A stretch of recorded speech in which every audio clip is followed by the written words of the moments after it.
Welcome to Spy School. The world's intelligence agencies are as busy as ever, and more money is spent on spying now than at the height of the Cold War. This is the show that reveals how it's done. We'll be learning the espionage trade with some of the best experts in the game. And I'm here to make sure that everything's done by the book. My name's David Shaler. I used to work for British intelligence. Coming up on the show, details of Britain's spy centres and why drinking can damage the security of the state. The Assassination Files investigates why Vatican banker Roberto Calvi was found dangling from Blackfriars Bridge with his pockets full of stones. And we offer tips on secret rendezvous and how not to get noticed. The streets of London are steeped in spy history. You can barely turn a corner without finding a building that a former MI5 chief commandeered or a KGB defector was not debriefed in. But the tour I sent them on focused on the actual operational centres of intelligence gathering. So Lorna and I put on our trainers, coats and caps in an attempt to pass as harmless tourists while photographing and recording crucial details of the spy headquarters in London.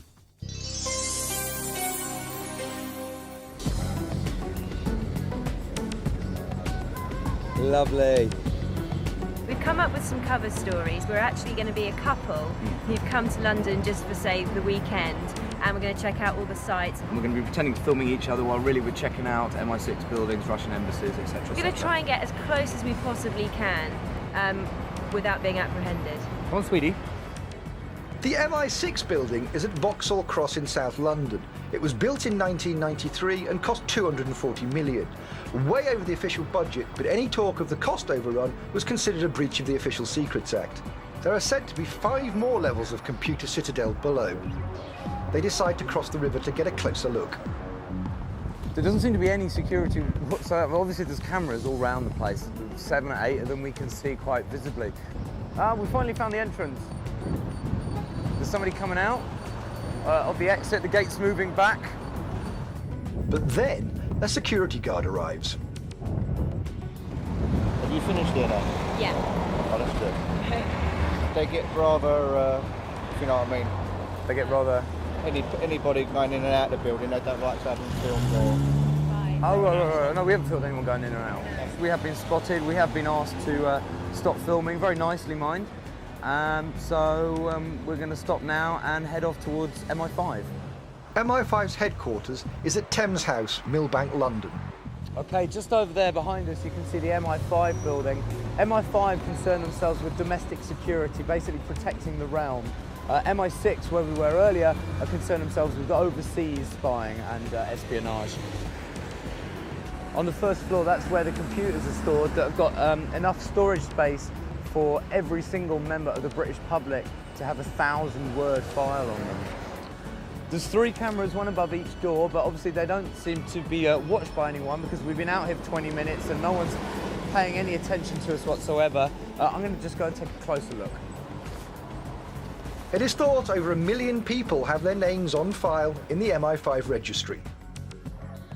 Okay, we've come to Carlton Gardens just off the Mall to have a little look at MI6's main recruitment office, where in fact Richard Tomlinson was interviewed for his job in MI6 by a certain Mr. Halliday. As Richard Tomlinson went back to this office over the years, there was still a Mr. Halliday in the same position, but in fact there was a different person there each time he went back.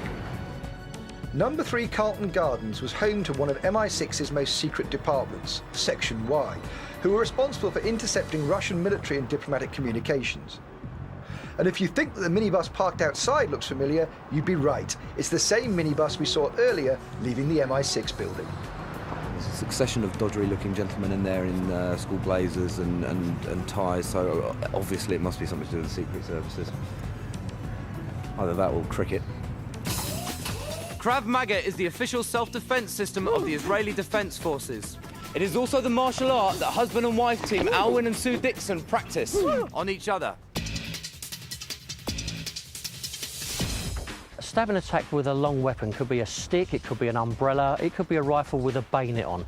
The defence is much the same. It involves a body defence, a deflection and a ferocious counter-attack. This is as taught to the Israeli Defence Forces.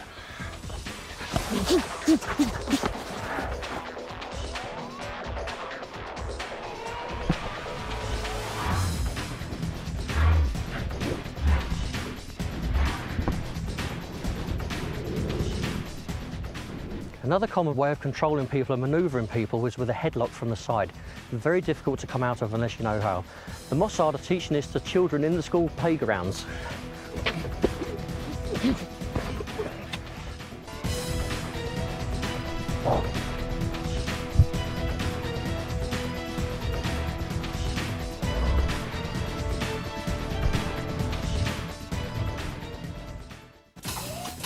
Coming up later in the show, we'll find out the best ways to catch people in compromising situations in our how-to guide on secret filming. And we investigate the case of the missing laptop, lost after an MI5 drinking session. Now on Spy School, the Tomlinson tapes. Richard Tomlinson was the MI6 agent who wreaked revenge on his former employees by revealing state secrets in his book The Big Breach. Here, we learn about his exploits in war-torn Sarajevo. I spent 6 months working in Sarajevo.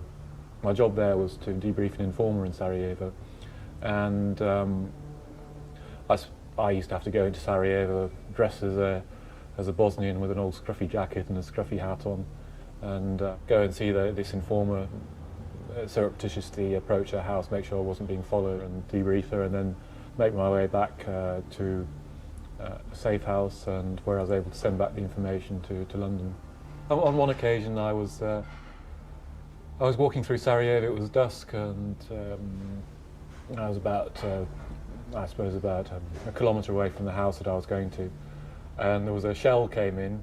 I kind of realised straight away it wasn't going to actually hit me, because someone had told me, a little kid actually who lived in Sarajevo and was used to being bombed all the time, had told me that, well, if you hear the shell, that means it's going to land far enough away from you that it's not going to hurt you. And so I heard the shell coming in, but it did land quite close, and it was enough to sort of knock me off my feet and stun me for a while. And it killed a girl who was quite close to me. That was happening in Sarajevo every day, so my experience was something that people who lived there had to do every day of their lives. Anyway, I had to go off and carry on doing the job as normal. But you know, that's one of the jobs you have to do sometimes in MI6. Box. Box is the nickname for MI5, which originates from the days when its only address was a post office box in London. Only since the 90s has MI5 had a widely published address, a public hotline for informants, and its own website. Let's rejoin Julian and Lorna on the next leg of their tour of spy locations. In these buildings, spy masters make decisions that affect the lives of each and every one of us. Behind us is the Metropole building in Northumberland Avenue, WC2. The people that work in that building provide key intelligence to the Ministry of Defence and to the armed forces, and they make up a large component of the UK's central intelligence machinery. We're nearing the entrance. There's nobody outside as far as I can see in like a security type role. Still looking like tourists. You can get some nice shots all around. Oh yeah. And straight into the building. Thank you very much. It seems the more guppy I look, the less people pay me attention. But then, security arrives. And there's a security guard coming out. Oh no. What's that over there? Is that Trafalgar Square?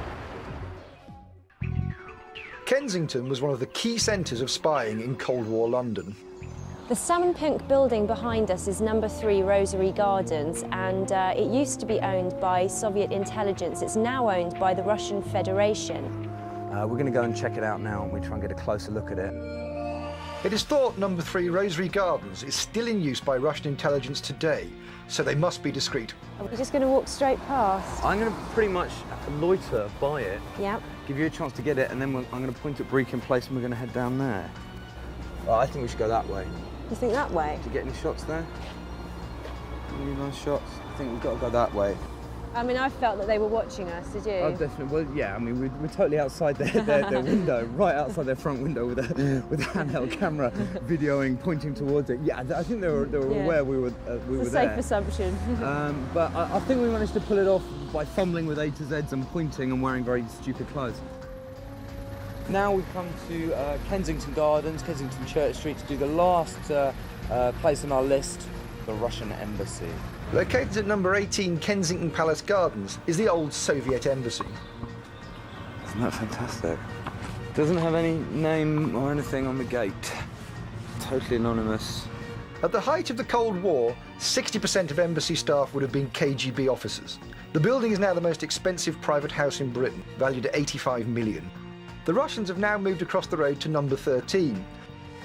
Recently, traitor Rafael Bravo was arrested after he phoned the embassy saying he had documents he wanted to sell. This suggests MI5 monitor all communications in and out of the building. We found the embassies that we were looking for. We got the footage of it, I got some close-ups, and we done all that we set out to do, so mission accomplished. Coming up in part 2, clandestine meetings behind the Gestapo's back, and why did the KGB bear a grudge against the Vatican's banker?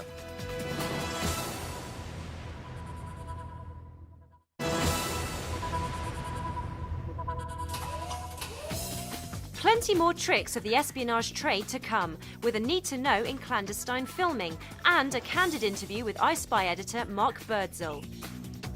Now, another lesson from the SOE syllabus. The Special Operations Executive were an organisation of British secret agents who were trained to disrupt the Nazi war machine.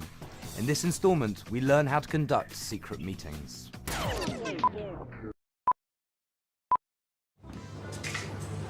Madame, vous désirez? Un café, s'il vous plaît. The advantage of SOE agents meeting in person to exchange information was that it eliminated the chance of the message being misinterpreted. However, there was the added danger that they will arouse suspicion or that the meeting may be a trap. The meeting must appear innocent, for example, staging a chance encounter with an old friend. Merci beaucoup. Et pour vous, monsieur? Petit cognac, s'il vous plaît. Très bien. Hello there.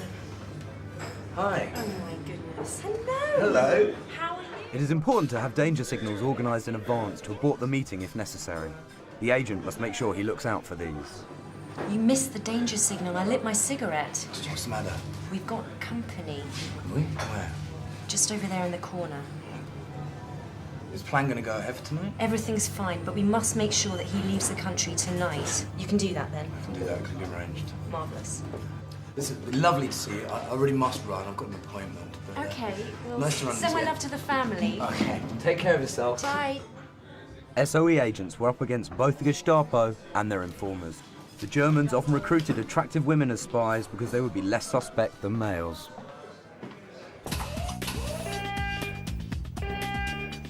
You may be wondering why I'm wearing this rather tasteless tie.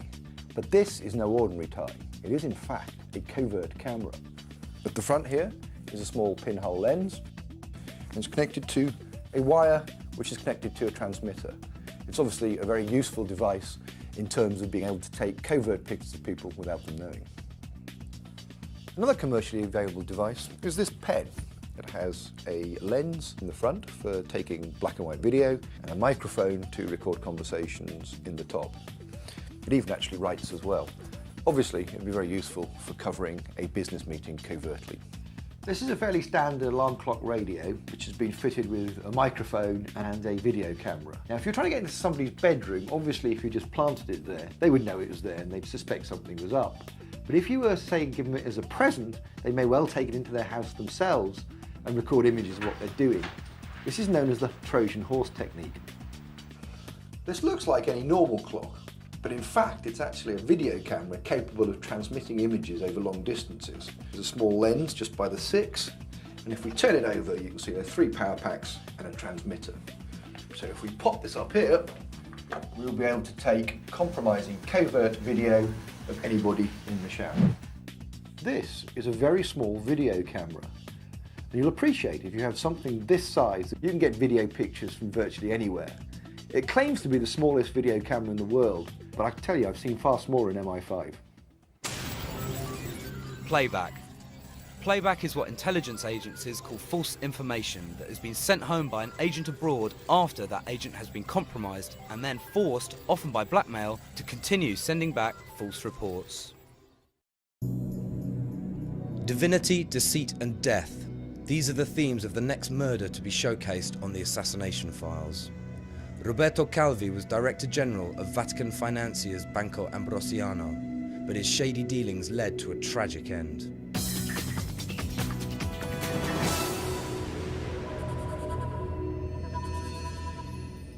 When Roberto Calvi became Director General of the Banco Ambrosiano in 1971, he transformed the financial house into a major international player. However, it was not done by lawful means. A financial investigation found that the bank had illegally exported several billion lira. Calvi was arrested and convicted. On the brink of financial collapse, Banco Ambrosiano was salvaged temporarily with letters of patronage from the Vatican Bank, which itself had been involved in several shady deals. On his release, Roberto Calvi fled from Italy with a briefcase full of documents, intent on making another illegal fortune. But 1 week later, his body was found hanging under Blackfriars Bridge in London. Several bricks were stuffed into his pockets. When the River Police cut his bloated body down, they found in his possession a designer watch and £10,000 in cash. This suggested he was not a victim of any ordinary crime. A suicide verdict was overturned, as this would have required impossible acrobatics from a 62-year-old man who was overweight and suffered from vertigo. Since he couldn't have been forced alive onto the scaffolding without leaving signs of a fight, detectives believed he must have been strangled elsewhere, then brought to the bridge, where he was then strung up. The killers then escaped by boat. But who did it? It's thought the KGB ordered the death of Calvi to stop the Vatican's clandestine funding of anti-communist causes. Calvi was indeed involved with Licio Gelli, a KGB agent and head of a renegade secret lodge called P2. Members of P2 reputedly wore black robes and addressed each other as Friar. Is it just coincidence that Calvi's body had been found hanging from Blackfriars Bridge? The CIA and British intelligence both have in-house magazines, but of course you have to be in active service to read them. For the rest of us, I Spy is the only publicly available magazine devoted to espionage. Mark Birdsall is the editor. He was previously a professional investigator and has always had an obsession with spying. So I went to meet him.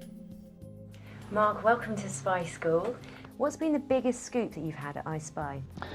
I think possibly receiving intelligence on Al-Qaeda, Osama bin Laden, several months before the attacks in Washington and New York. We were informed that MI5 had received information from people who were passing through London that a major operation was in the planning stages. They didn't know where it was going to happen, and they didn't know in which town or city, but had possibly the Americans got involved at that stage, maybe they could have done something about it. But we actually published that in our first and second editions, that bin Laden was planning a huge attack.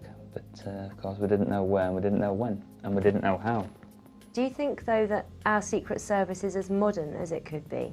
I think that's a difficult one to answer, because, you know, you can move towards more technology. You can move towards machines, computers, surveillance, reconnaissance, etc., i.e. moving towards the American way. But I think MI6 still has some very good sources, good human intelligence. Had, for example, the FBI and CIA had human intelligence, or more of it, then the 11th of September atrocities in New York, Washington, etc., that wouldn't have happened. So I think it's important, you know, MI6 have probably got it right. You know, they've got some very, very good ground sources. Now, after the spy tour of London, my guide to the hotels, bars and restaurants historically used by Britain's spooks. We also investigate the MI5 laptop, which mysteriously went missing after a group of British intelligence officers got drunk in a tapas bar near Waterloo. Over the years, many of London's top hotels have become notorious spy haunts, like this one here, the Jolly Hotel St Ermines. It's situated just opposite New Scotland Yard, and Westminster, with all its government offices, is just down the road. During the Second World War, MI6 used the top 2 floors of the hotel for its offices. The Special Operations Executive was also based here, where it's rumoured that they stored explosives. Throughout this period, their presence here was a closely guarded secret, to the extent that the buttons on the hotel lift only went to the 4th floor. This door used to lead to a secret passageway directly connecting the Houses of Parliament and the hotel. This is arguably London's most discreet rendezvous. Here we are in Cloisters Brasserie, the hotel restaurant. MI6 uses this place to interview potential new recruits. In fact, Kim Philby, one of the treacherous Cambridge Ring of Five, was interviewed twice here. Or you could proceed to the Caxton Bar. It's still used today by intelligence officers to meet agents. As you can see, it's ideal. The red satin wall coverings muffle sound, and the dark corners provide discreet places to debrief agents. Another infamous meeting place for spies is here, Brown's Hotel in Piccadilly. This is a drawing room which has been used for many meetings of famous spies. As you can see, it's quiet, comfortable, and above all, discreet.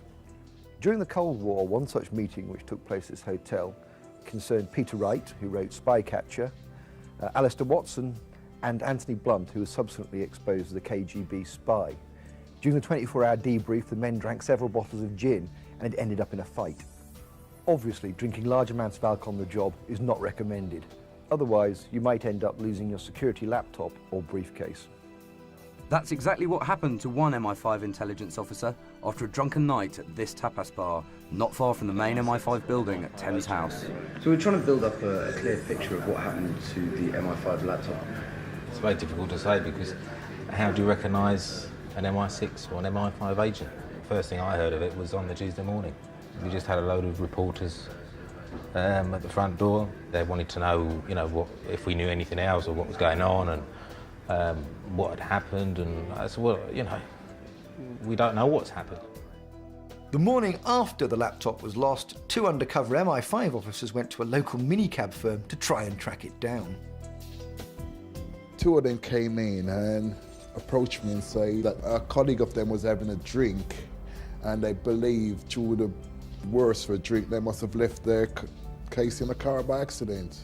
We got our books out and record and computer and went back on every job we did that day, and none of our car matched up to that. Apparently what happened, it was the owner or the landlord of the bar who phoned the cab, wasn't them, so that's why they had no clue which cab they phoned. After the female MI5 trainee got blind drunk, her employers put an ad in a London paper in a bid to get the laptop back. The ad purported to be from an academic who had lost vital research notes. I wouldn't say that people here have been nobbled, but certainly there's very much a reticence to speak about the whole case.